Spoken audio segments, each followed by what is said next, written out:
There's so much fellowship here, that's fantastic. Why don't we just all sit down for now? And where's my friend Alida? Oh, Jesus Christ, can't see you with the light. Alida, why don't you come up here slowly whenever you have the time? Look, Lisa, I appreciate you saying that. I thought I was so world famous that everyone knows me, but I'm not. So my name is Timo Riebach. I'm the current president of this club. My term is about to come to an end, and the ladies before me and behind me, in terms of succession, remind me, just close it out, get out of the way. And they're doing a very fine job. One of them is my very, very dear friend, Alida. And Alida, if you want to come up here, I think on the one hand, it's my job, actually. Hold on, where's the number? We have meetings. We're gonna have to make this up. It's not on. So we'll make it up. We'll mix this up. 5,600 something. We'll convene the 5,679th meeting, I believe. With that, Alida, I think you want to talk about the higher thought of the day, and we'll take from there. Yeah. Hello, everyone. As Timo said, my name is Alida Williams, and I am the president-elect of the Rotary Club of Chicago. And for my thought of the day, I wanted to start with a quote from Maya Angelou. If you are always trying to be normal, you will never know how amazing you can be. These three honorees exude amazing.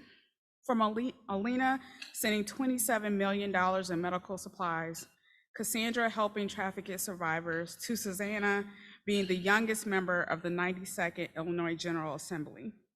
They each show us that being normal shouldn't be our goal, but to be amazing and leaders in our community. Thank you. And next, we are going to talk about Job One. Job One is our signature program here at the Rotary Club of Chicago. For over 15 years, we have recruited Chicago juniors and seniors and give them wonderful job training, and then recruited wonderful employers that hired them for the summer, became their mentors, and many of them became longtime employees of those companies. So we always ask if anyone is interested and would like to be a part of such an amazing program, please reach out. Thank you.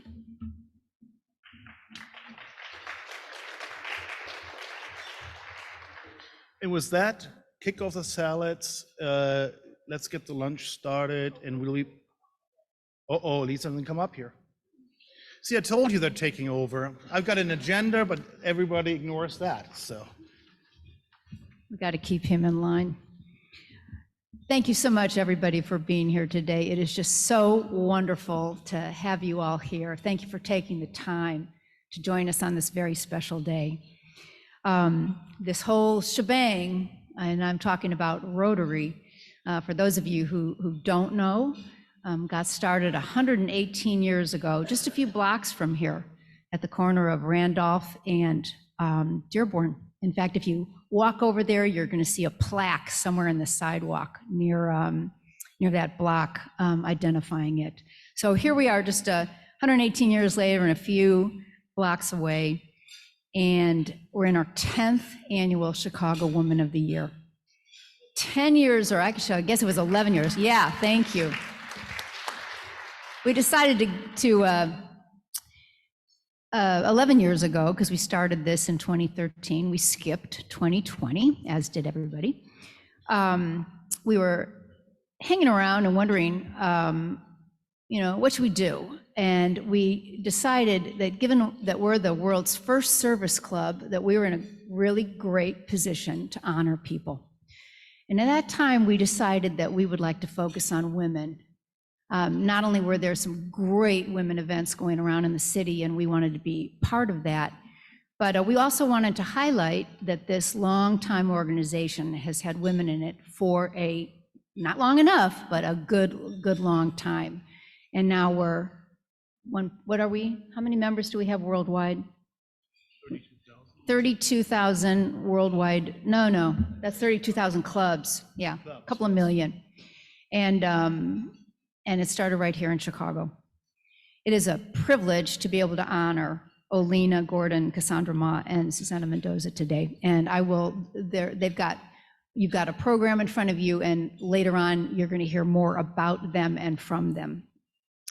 I always want to thank our own wonderful, open-minded, and generous members for reaching out and inviting their daughters, their colleagues, and other people in their lives to this. And I also want to thank, I think we have a bunch of district folks as well who have taken the time to attend today. So thank you so much. So on that note, once again, thank you for being here on this super special day. And Timo, I will hand it back to you, and then you can get things going. Thank you. Well, thank you, Lisa. With that, dig into your lunch. I think it's coming around. Those who start enjoying the salad, great. Everything else will be coming around very shortly. And with that, we'll be back in maybe 10, 15 minutes to kick it off with my friend, former colleague, and as I mentioned to others, much smarter friend, Gayle Littleton, in maybe 10, 15 minutes. Thanks. Well, ladies and gentlemen, it's a real pleasure to introduce to you my classmate, friend, and neighbor, Gayle Littleton. She's a very special person. It's a very long list that I've got here. I can either read it down and be really boring, but let me just highlight to you what I think is really very cool. Or shall I start by the official part? Prior to joining this and this, no, we're not doing that. Gayle is a super accomplished litigator. She's one of the stars of the Chicago women's white-collar investigation community. She has got an academic pedigree paralleled by none. And she went to Cornell Law, where my wife and I met Gayle and her husband. They were a year ahead of us, where she graduated magna cum laude. I told you she's smarter than me. She's got her Bachelor of Arts degree from Stetson University. From there, she served the country by being well, first of all, she clerked. She clerked, let me see, it's at the bottom of this thing, for the Court of Appeals, 8th Circuit, as well as for the U.S. District of Massachusetts. So it's really, those things are, not everybody does that. You get picked for that. You have to be very good, and she was picked twice. From there, she went into private practice. She went to this little firm called Jenner and Block. You may have heard of that firm. So it's one of the star firms here in the city. And not only did she run the white collar practice there, but she also had the very important role of promoting women within the firm and in the profession. And that's something that, again, not a lot of people do. And with that, I'm done with this. Gayle, come up here, please. Join me. I'm really, really happy to see her. And you know, the world is very small. Gayle and her husband, my wife and I, we had lost touch for about 20 years until our sons went to a sailing regatta. I don't know, whether Michigan, Wisconsin. It was rainy, it was cold. And her husband and I were there, we were the chaperones. You would think the boys and girls are screwed, those two clowns. Anyway, he looks at me, he's like, I know you. And I was like, oh my God, did I go too fast? A traffic violation? How do you know me? He goes, well, we're classmates. And here we are, 20 years later, former classmates. Gayle, I'm so happy you are here. You and I, we met in California, yet another regatta. We look at each other, we know each other. So I'm so happy you're here. The floor is yours.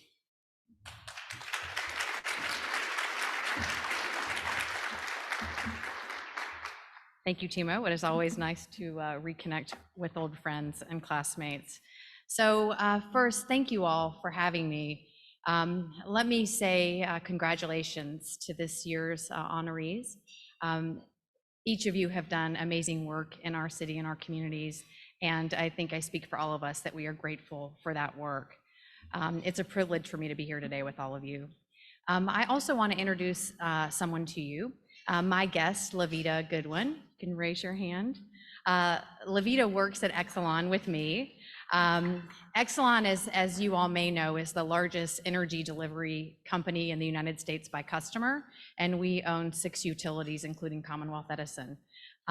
Lavita is a senior financial analyst at ComEd, and she is the Chicago president of the Network of Exelon Women, which is our internal organization supporting women. And so I'm really pleased that she could join me today, and I appreciate you letting me bring a guest with me today. I'm honored to serve as the keynote speaker for today's event. I should note at the outset that my remarks are my own personal views and my experiences. I don't speak on behalf of Exelon, so I want to make that clear. But for my address today, I want to talk with you about the importance of being upstanders in our community, about how this became important to me, and about why I think that women in particular are well suited to stand up for others and to build the kind of connections that we need to make our world better. So first, the importance. So Rotary is an organization that since the time of its founding in Chicago, over a century ago, has focused on service and affecting positive change in our community, in our country, and in the world. The work of Rotary and other service organizations is vitally important to improving people's lives, and goodness knows there is a huge need. So there are global issues that happen in our world and issues here in the United States. The war in Ukraine, which I know is top of mind for Alina, the civil war in Sudan, people with basic unmet needs, access to clean water, food, healthcare, including healthcare for our elderly, which I know Susanna is very passionate about, a lack of equal education, opportunity, and safety for girls, something I know that is very important to Cassandra. Lingering systemic racism in the US, an increase in hate crimes, gun violence, post-pandemic mental health challenges, and something near and dear to me at Exelon, the impact of climate change and the importance of environmental justice. But it's not just organizations with large collective efforts that are needed to address the complicated and complex issues that we face. We each have a role to play in our day-to-day lives. When we look at these issues, they are big issues. They are very big issues, and it can be hard to see how we as individuals acting on our own can do anything to change them. After all, our society is fractured. We are a nation that is divided. We have a hard time talking to each other, whether due to online or cable news, political punditry, economic circumstances, or other things. Our society is in corners, those with certain views on one side and other views on the other. We seem to have a limited ability to truly connect with one another. We've forgotten that there actually are more things that we can agree on than that we actually disagree on. Without the ability to connect and see one another, it will be hard for us to solve the big problems that we face. Now, our path to progress here requires, in my view, not just a commitment by large organizations, but a commitment by each of us to rebuild the connections with each other and within our communities so that we can come together with solutions. There likely are many paths to do this, but today I will offer just one. I suggest that we simply need to take time from all of our very busy schedules to see opportunities to directly help one another, to raise our voices as upstanders, and to be quick to reach out and lend a hand. By doing these things on a daily basis, where we impact one moment, one person, we can help to reweave the connections that form the fabric of our society and that will allow us to work together to make things better. What I am suggesting is that even though we are all so busy all the time with our careers, and I know everyone in this room is very busy with their careers, family, other responsibilities, but we make a conscious effort not just to see the problems, but to actually stand up and do something about it. It means standing up for someone who's mistreated, stepping in to help someone in need, even a stranger. It means organizing a few people to help with an issue in a community. It's choosing to be upstanders who act to make things better, rather than bystanders who just simply see problems but take no action. So my journey to becoming an upstander began through the words and the actions of one of the most important women in my life, my mother, Ginger Littleton. My mom was born and raised in the Panama Canal Zone. She came to the US for college, where she met and married my dad and had me and my two sisters. She spent much of her career as a high school teacher in the Panhandle of Florida, where I grew up. Even as a child, it was clear to me that my mom seemed to be a little bit more engaged than everyone else. She had a firmly held view of what was right and just, and a very clear view of what was clearly wrong. And she had a conviction that every person should be treated with dignity and respect, no matter what. For me and my sisters, she taught us that not only can a girl do anything a boy can do, but wherever our lives took us and whatever careers we may have, if we saw someone in need or someone was being treated, it was our responsibility, just as human beings, to stand up and do something about it. Though many times she repeated these concepts to us, as parents do over and over again, that cause teenage girls in particular to roll their eyes, it was not really her words as much that had an impact and were so powerful as much as her actions.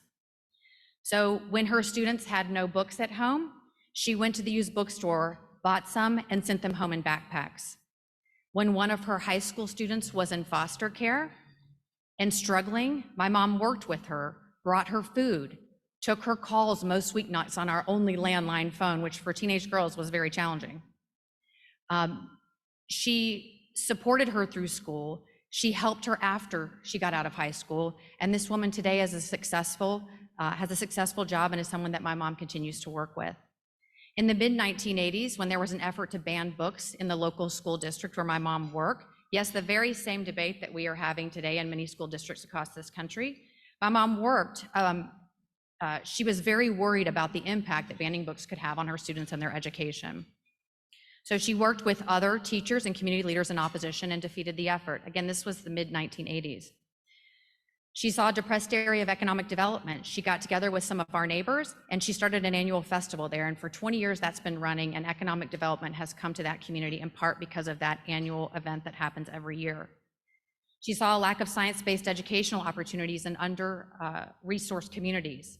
She started a STEM program, which took kids from the area, paid for their educational programs throughout the summer, and then tracked them through school to help them get into college and hopefully to successful careers in STEM fields. There are so many things that I could point to, but she did all of this while she was working and she was raising the three of us. Now with my own career, busy life, balance as a mom of three, just like my mother was, I wanted to emulate what I had seen her what she had done to give back and to make things better, but I worried it was just gonna be too hard. So much going on, never enough time to do anything. But I tried, and what I realized was that it doesn't take much to stand up and establish meaningful connections with others. Easy things. When a local middle school needed hygiene products for girls who needed them and didn't get them at home, I just sent an email to my neighbors and asked them to pitch in with me. And within 2 weeks, we had enough products to give to the school for the entire year. It wasn't that hard. When a child at my kid's school couldn't get to sports practice because his mom was single and was a gig worker, I just reached out to the carpool and we added him in. It wasn't that hard. When there was no playground near our neighborhood, which was next to a high crime area, I partnered with a couple of other parents and petitioned the city, brought family and children together, and the city put that small playground in that neighborhood, which today serves as a place that the community can gather. It wasn't that hard. And one of my first jobs as a lawyer, I represented a 20-year-old man from Africa who was seeking asylum in the United States. After getting asylum, my legal representation for him stopped, but my advocacy for him did not. I worked with him to help him get into college and then raise money for him to go. He not only graduated from college, but he got an MBA, and he has an amazing career in the United States today. And you know what? It really wasn't that hard.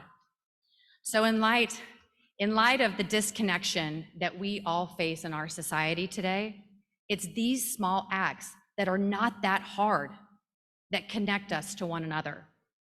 And those connections are the threads. They are the threads that if we all make them, that will make us stronger, that will strengthen our community fabric, and it will give us the greater ability to come together to tackle these really big issues. Now, as women, and demonstrated by today's honorees, we are uniquely well-suited to be upstanders and to create those much-needed connections to bring our society together. We need only look at history, the history of women who have done just that.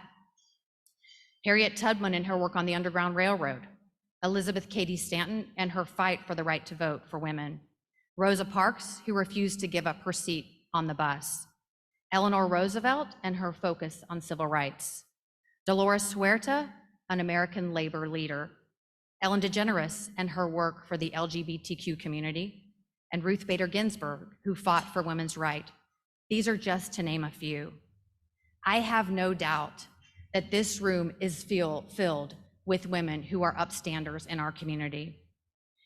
And though the work of all of the women I just mentioned made huge changes in our society, we alone can make a difference. We don't necessarily have to be written in the history books in the same way as the women that I just mentioned.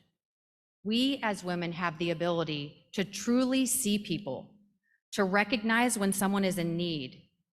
We bring compassion, we bring empathy, and we bring thoughtfulness.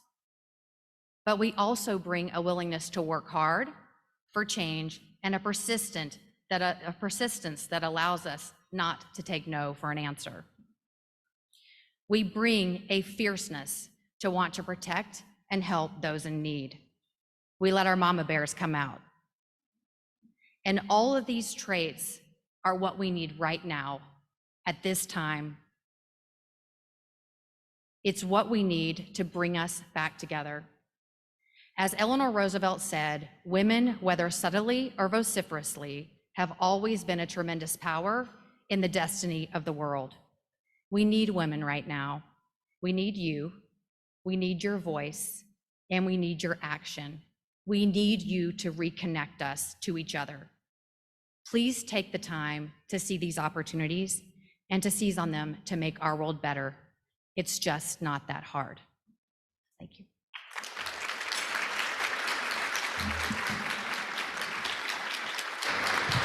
No. Gayle, stay there. I'm pretty sure there'll be questions. I thought this thing would be working, but maybe. All right. I'm sure you guys have questions. She'll be excited to answer those. No, thank you for being here. Normally, this is a very inquisitive group, and there are questions. Normally, this is a very inquisitive group. What do you want me to do? All right, sorry. As I said, most people in this room are smarter than me. So this is a very inquisitive group typically, and there are questions. I know Mr. Marshall Schmidt is itching over there. Mr. Campbell over there is itching. But guys, speak up. I have one particular request, but I'll go last. So who wants to go first? This light, who put this light in front of us right here? This is terrible. Hold on. Well, I'll be right back with the mic. Is this Hollywood? I mean, so many lights, I can't see anything. Oh, it's part of my reach. Hi, this is, I should stand up. Hold on, I can't do this correctly. I'm Illinois State Controller Susanna Mendoza. I just want to thank you for that very inspirational speech. And I saw your title is Vice President. My question is, when are you moving up to President? You're very funny. Thank you. Thank you very much. I don't, I don't think that was actually a question, but thank you for that one. No, I think, I've been very fortunate, and I'm very fortunate to be at Exelon right now in the role that I am. I'm the chief legal officer there. So lots of opportunities to try to affect change and to try to make things better. So I appreciate that, but I think it's really the work of you and the other honorees and the other women in this room that are making a difference. And I think collectively, we can hopefully change things for the better.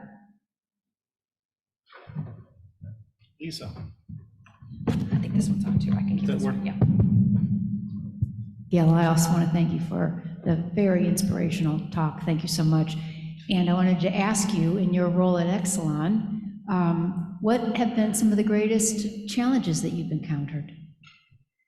Well, there's been something going on in Chicago related to ComEd. I'm not sure if you guys have watched the media lately, but it's been a little bit challenging. So in terms of biggest challenges in the role, I think that they're all sort of the normal challenges of being in the role and being kind of leading a very large legal organization with offices in multiple places. But I do think one of the biggest challenges actually isn't so much on the legal side as it is coming out of the pandemic and kind of working to build the connections I talked about within a legal department that's dispersed, that's all around the country basically, and many of whom are not coming into the office at all. So, working to have people feel valued and to feel connected at work is really important. There are a huge amount of legal issues that we're facing, a lot of things, and I think that getting the company through all of that has also been challenging and also incredibly rewarding. So I think it's both on the personal side as well as probably the substantive side. Alita has a mic. Marshall.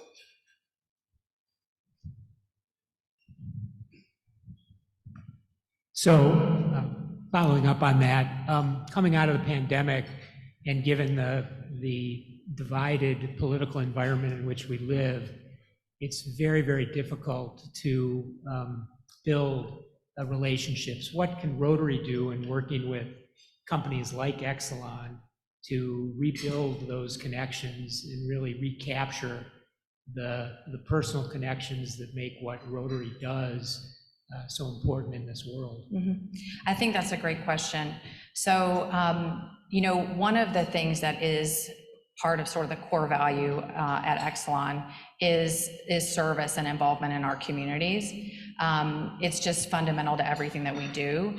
And a lot of the work that we do, we partner with organizations in order to volunteer to do projects in the community and the like. So I think in terms of your question about what can Rotary do, I think there would be opportunities potentially for us to work together on service projects that you do, to have our employees come out and help with that. So we are always looking for opportunities to get into the community and to be able to help. So I think that would be a possible path in order to do that.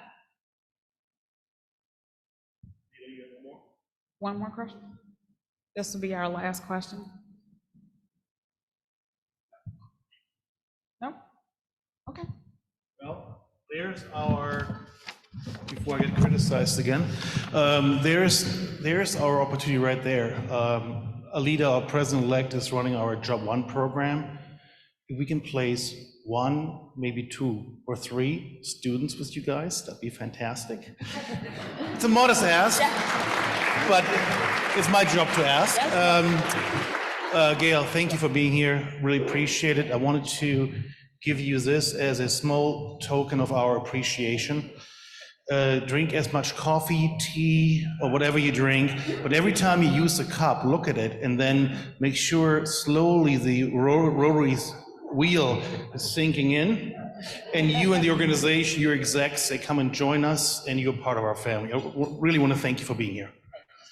Thank you. Thank you.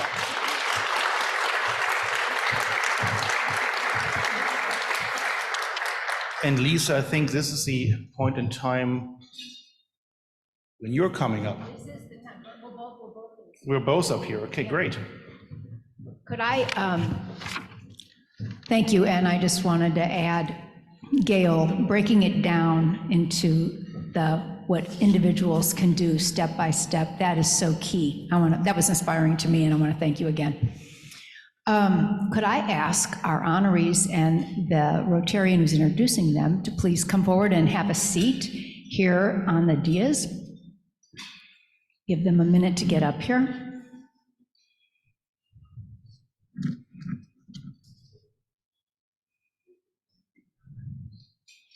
Yeah, the stairs are, I think they're on either side, but there she goes, okay.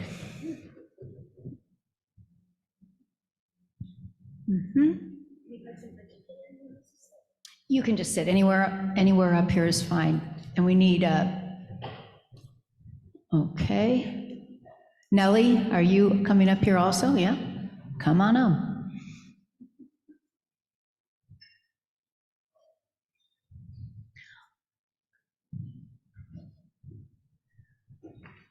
Okay, I'd like to start with Neetha.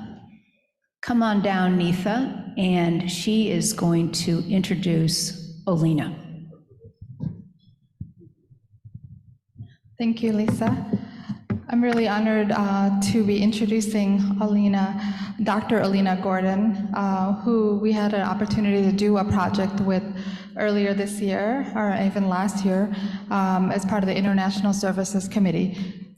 Dr. Alina Gordon was born and raised in a small town in Ukraine. After graduating from Ternopil State Medical University in 2001, she went through residency in Ternopil, Ukraine.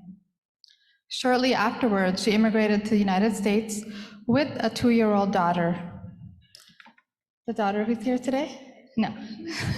Okay, one of the daughters is here. After several years of learning English and studying and passing medical board exams, she began residency at St. Mary's and Elizabeth Medical Center in Chicago. She completed residency in 2013 and has been practicing family medicine physician in Niles and is an active member of the Ukrainian community. In 2020, she was elected as president of Humana, Ukrainian Medical Association of North America, Illinois branch. Upon beginning of the war in Ukraine, she co-founded Humana, Illinois Medical Relief Project, which is still going strong, which one of the co-founder, Olga, is here as well too. Thank you for being here. Having shipped 350 tons and an estimated $27 million of medical supplies and equipment. And in addition, I just wanted to add that she's given an opportunity for those of us who are here watching on the news a way to take action in service, and also having the monetary contributions really make an impact. So thank you for that. With that, we'll be giving the award. Thank you.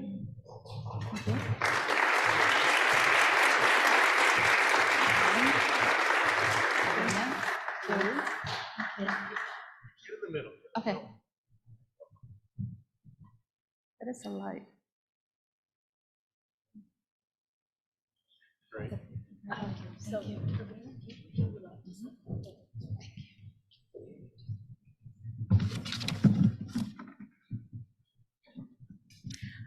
I would like to say a few words.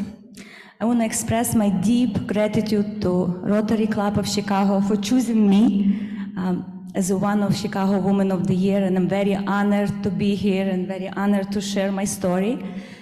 Last year, when the war started on February 24th, 2022, my friend Olga and we decided that we want to run a medical mission for Ukraine. Since we are physicians and in the medical field, we can reach out to our colleagues in Ukraine and see what they need the most. And we want to do this very quickly, as soon as possible, without any delays and hesitation. We were very determined. The passion drove us to take a leap of faith and believe in something that it's not easy to believe, facing challenges and uncertainty. Along the way, our team encounters numerous obstacles, and we had no idea how to collect supplies, how we're going to store it, how we're going to sort it, what to do with the ship, and the most important, we had no idea what's the logistic. We're like, oh, logistic, okay, what's that? and how we will deliver to the right hands, that is the most important, on time, and how we get all of this to the front line, the military hospitals and people the most needed. But the passion was so strong that we took risks and we succeeded, we achieved. During the first 3 months of war, we sent 4 cargo planes with 350 tons of medicine, equipment, and instruments, including ambulances. Besides, additionally, we bought thousands supplies, medications, instruments in Ukraine, and plus we sent thousands of tactical medical bags to the front line. None of this would be possible without incredible support of volunteers, donors, sponsors. And I extend my deepest gratitude to Rotary clubs, Rotary Club of Chicago, Illinois, Wisconsin, International Rotary Club. For their constant support, your generosity has made significant impact on countless lives, and we are forever grateful. It's crucial to recognize that Ukraine fights not just for their freedom, but for the rights and freedom of all nations in Europe. I want to dedicate the recognition to my husband, Alex, who supported me and believed me, to our team, my friend, co-founder, Olya Mehutyak, and our team for their dedication, commitment, devotion, and it's been inspired to all of us. In conclusion, I want to leave you with a powerful message. If you have desire to help others, don't be fear. Don't let fear of unknown to hold you back. Embrace the challenge, learn from failures, be persistent and believe in yourself. Even if you failed, use it as a learning opportunity. Don't stop and keep going. Have a faith in your ability, and let me tell you, you can be surprised how much you can do and how much you can achieve. Together, we have a power to change the world for the better. Thank you. Thank you all, and glory to Ukraine. Thank you so much.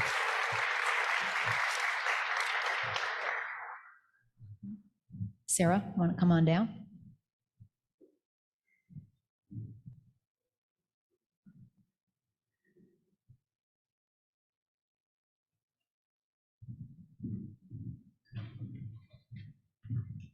Thank you. Good afternoon. So I am Sarah Buck, and I am honored to have been invited to introduce Dr. Cassandra Ma. Dr. Cassandra Ma Saidi is the founder and executive director of Reclaim 13, a nonprofit organization dedicated to providing healing services to survivors of sexual abuse, trafficking, and exploitation. Dr. Ma received her doctorate in clinical psychology and postdoctoral fellowship in marriage and family therapy at the Family Institute at Northwestern University, where she joined the staff team teaching and coordinating the Betty D. Harris Family and Child Clinic. One day, she was in a meeting with colleagues, and like many of us, her mind wandered off, and she realized amidst a discussion of student work that what she really wanted to do was work on a different problem: the sexual exploitation and trafficking of children. So she made a bit of a detour off her career path to found Reclaim 13 in 2012 and to open Cherished House, which is the only specialized house in Illinois for young victims of sex trafficking. Dr. Ma has served on various advisory boards, including the Illinois Children's Justice Task Force and College of DuPage's Human Services.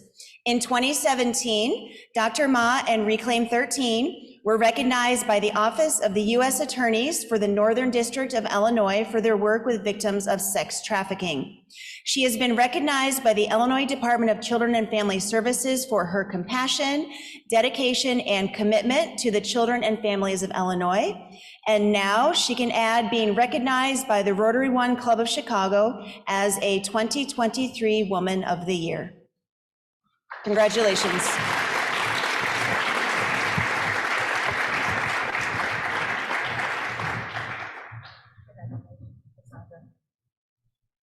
Come on over here and get a picture. We're right in Right there in the middle. Yeah, So. yes.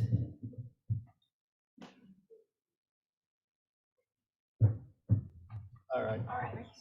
If you'd like to say something, go right ahead. Good afternoon. The first girl that we ever worked with back in 2012 was only 9 when she was locked out of her home by her mom.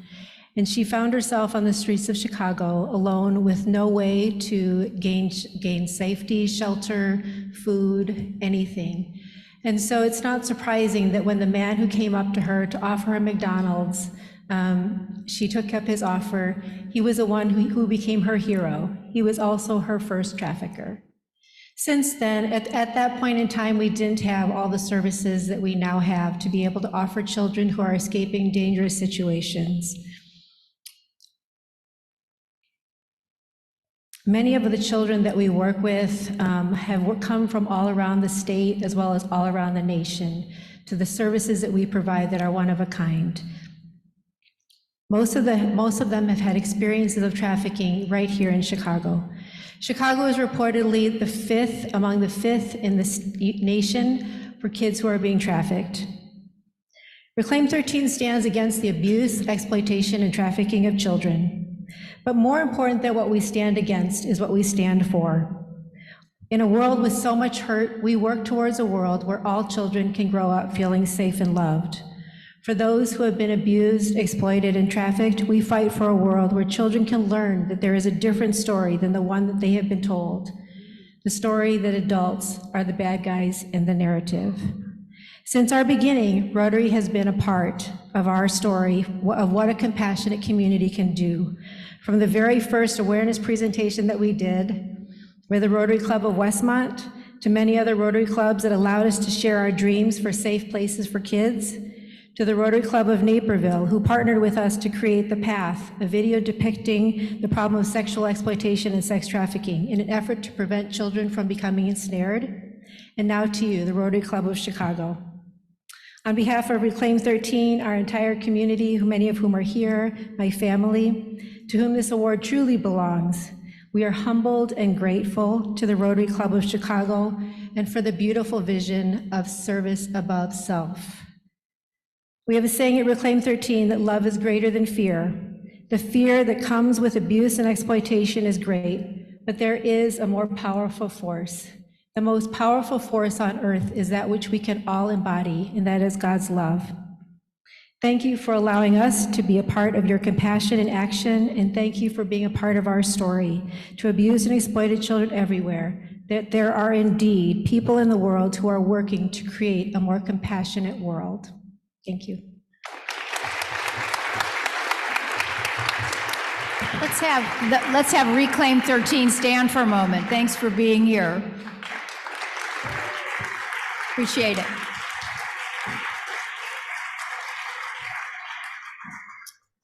Nellie.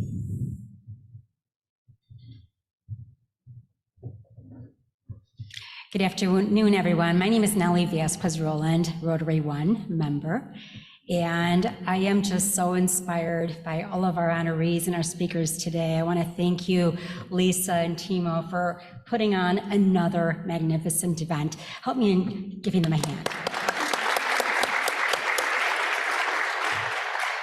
Thank you.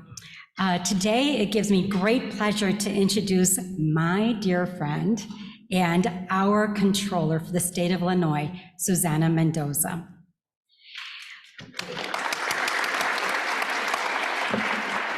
Today, she has been selected as a Rotary One Woman of the Year. She is being recognized for her outstanding contribution to the community and for her unwavering commitment to public service. As a friend, I have had the privilege of knowing Controller Mendoza since she first ran for office. I hate to say it, I think since 1998, right? We were babies, right? A long time ago. And ever since, she has been breaking down barriers. Back when she was first elected in 2000, I believe, she became the youngest elected official in the state of Illinois. Since then, she became the first woman to hold the office of the city clerk. And today, she has been elected the first Latina in an independent statewide election. I could not be more proud.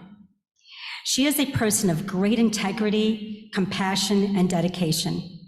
Her passion for public service is truly inspiring. She's been a role model for me and for many of us.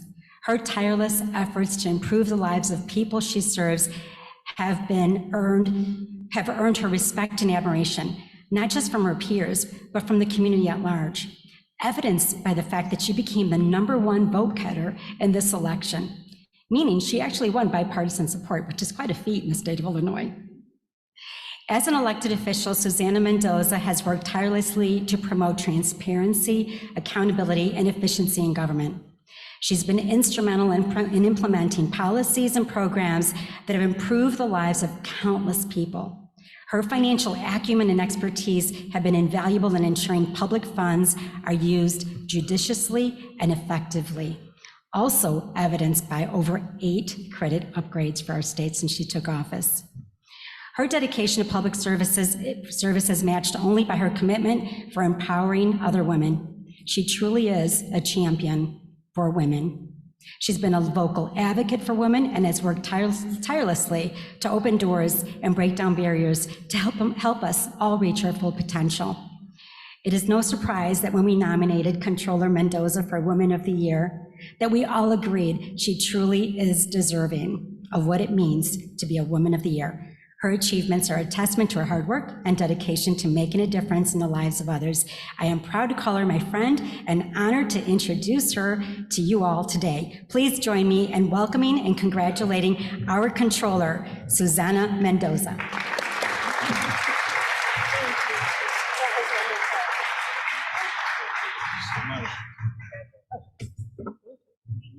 Gayle, you gotta go over here.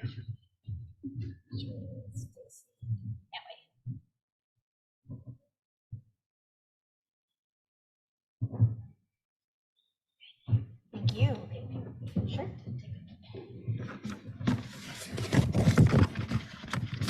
I have a folder, but I promise it's not very long. But it's wonderful to be with you all today. Especially, I love being in a room full of powerful women and, of course, our male allies. So thank you to all of you.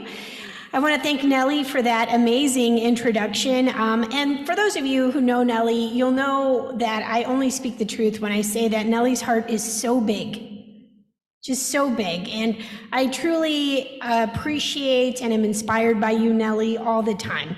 And her legacy of protecting and supporting the city's most vulnerable is really unsurpassed. And I will say that your work at the helm of a safe haven has literally saved thousands of people's lives. So please, a round of applause for Nellie and her work protecting the people of our state. Gayle, that was a super inspirational speech, and I wish I could meet your mom. So is she still around? That's so great. Please wish her a happy belated Mother's Day to her and to all the moms in the room. And I was not kidding. Like, seriously, I love to see women, break those barriers. And, there's nothing stopping you from someday being at the top, right? So you keep going, girl. To my fellow honorees, well, first of all, I do need to thank Timo, of course, and Lisa, Alita. Thank you for giving me the opportunity to be here today at this beautiful luncheon with the Rotary Club of Chicago, and specifically for this amazing honor of Woman of the Year.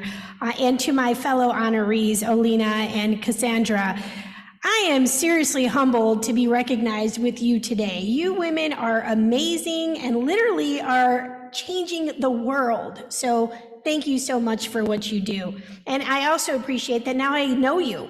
So we're going to be friends, like forever. That's how this sisterhood works. Yes. And as a mom, I'm always trying to think about what I want the state and the country to look like for my own 10-year-old little boy. His name is David, and I want him to grow up in a place that he can be proud of. I work every single day to ensure that the world that he inherits is better than the one that I inherited. And as Illinois Controller, some of you might be thinking, what is the comptroller? I literally did a commercial about this. Can you say comptroller? Is it comptroller or controller? Potato, potato. I tell people it's technically comptroller here in Illinois, but if I'm mad at you, it's controller. But as Illinois' comptroller, I'm the state's chief fiscal and accountability officer. And while the financial sector has historically lacked women in leadership, I'm proud to be in a role that amazing women have previously had. Did you know that 50% of Illinois' controllers have been women? Isn't that cool? Yes, it's cool. That's a good thing. And I think that's a statistic that we should be able to say about every position in state government, but unfortunately we're not able to yet. Today, about 40% of the Illinois state legislature is female. And we've really, truly come a long way, but we still have a ways to go, though, to meet our true goal of equality when it comes to being in the political space. My dear friend and mentor, and Gayle mentioned her, which I was very excited that you mentioned her in your comments about amazing women. But she's a civil rights, human rights, women's rights, and labor leader, Dolores Huerta. She says this, I'm quoting her, "We as women should shine light on our accomplishments and not feel egotistical when we do. It's a way to let the world know that we as women can accomplish great things." End of her quote. So let me just share a little of what I've accomplished in my time as your controller. I took office during a budget impasse under our former governor when our bill backlog had reached nearly $17 billion with a B dollars in unpaid bills. There's nothing that I love more on this earth than a big, fat, delicious plate of juicy problems that I can sink my teeth into and wipe clean. And I am telling you, that was the biggest plate. And we've wiped it clean. I was laser focused on paying down that bill backlog, and I delivered on my promise to do so. Today, that bill backlog is gone. We now have an accounts payable of less than $1 billion, the first time in over 15 years, and it's just the regular cost of operating government. And honestly, I had paid that bill backlog down to under $3 billion, which again is the normal cost of operating state government, 2 years ago, before a penny of federal ARPA stimulus funds came to Illinois. So we are fundamentally doing much, much better, and we didn't rely on that to pay down our bills. Didn't use a penny of it, as a matter of fact.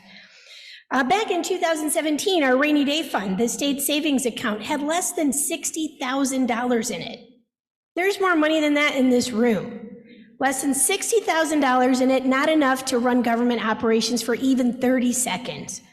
But today, it's at historic highs, and we'll have close to $2 billion by the end of the fiscal year at the end of June. So this is an amazing and historic moment for Illinois. Back in 2017, vendors doing business with the state of Illinois had to wait, on average, 210 business days to get paid. This is when I took office. At the end of December in 2016, so essentially 2017, I walked into a situation with billions of unpaid bills and vendors having to wait 210 days on average to get paid. That's 9.5 months in real people time, if any of us were doing the math. Today, the oldest general revenue fund bill in my office waiting to be paid is only 15 days old. I'm paying faster than the private sector. And under the previous governor, we suffered 8 credit downgrades in just the 2 years before I was elected. But since you've elected me, and over the last 6 years, we've now received 8 credit upgrades on my watch, as Nellie made mention to. So that, again, is historic as well for the state of Illinois. So Illinois is on the rise. So I'm going to keep asking the women here, because I will say that I'm going to take credit for the work that I've done as your state controller to fix this state. And we as women, all of the women in this room, have to continue to be amazing and fearless, be brave. I mean, we're never really fearless, right? But we are brave in the face of fear.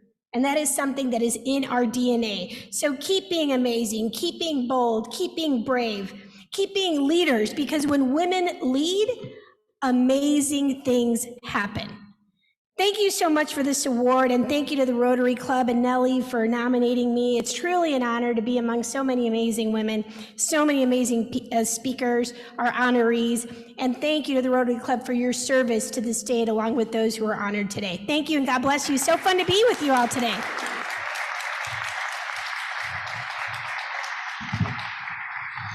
Thank you so much. Yeah, you better take that. You know, as president and president-elect, we have the privilege of hijacking the program. And at the suggestion of our fellow member, Clint, I don't think he's here today. Clint Crislow, nowhere to be seen. So neither Alina nor I get the credit for this. But you mentioned it, when women are leading, kudos goes where it should go. And in this regard, Lisa, can you come up here, please? This event wouldn't have been possible for the last 10 years. But for her tireless efforts year after year to go through a nomination process, a careful selection process, it's hard work, and you've done this year after year, and therefore, Alina and I wanted to present you with this as a small token of our appreciation on behalf of the club. Thank you very much. We carefully worked out this program, Timo, and I did not put you on it for a good reason. But thank you so much. It is just absolutely my pleasure to be able to do something with these fabulous women and our wonderful club members, and I thank you so much. You are wonderful. Thanks. Very cool. I know we're running a minute behind, so let me be quick. One quick announcement for our club members. You all know we have a storage facility with really, really cool stuff in it that we are looking to move into the Union League Club. The club leadership is trying to put on a some kind of Saturday event where we all meet, go through the stuff, old archive files, the biggest chair you'll ever have seen in your world, in your life, a beautiful old rotary door, and we're looking to bring this stuff over here to the Union League. Can you please let Sarah and me know who's interested? I need about 10 people to do this. I've got a core group. I'd love for a few people to just step up and say, I'm in. If you do, we'll figure out the dates and we'll do it that way. And with that being said, we're concluding this meeting today. After the four-way test, Shada is going to help us with that. Is it your birthday? Woo, happy birthday! Thank you. Thank you. Please arise. The four-way test of the things we think, say, or do. 1, is it the truth? 2, is it all at all concerned? 3, will it build friendship, goodwill and better friendship? 4, will it be beneficial to all concerned? Thank you. All right, with that, meeting's concluded. Thank you for everybody for being here. Appreciate you. Have a great afternoon.